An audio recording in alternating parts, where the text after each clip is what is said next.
transportasi, khususnya lalu lintas, dialah kebutuhan hidup sehari-hari. Dengannya, semua bisa mencari nafkah, menuntut ilmu, sampai menunaikan ibadah.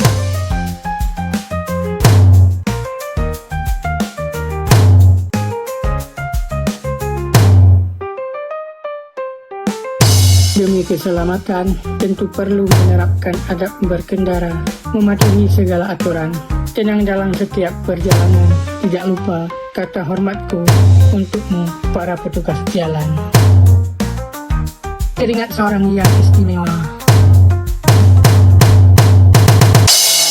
Dia hanya seorang warga biasa, tanpa seragam, hanya modal sukarela, mengatur persimpangan di jalan raya, di Jalan Soekarno-Hatta, Aceh, Indonesia.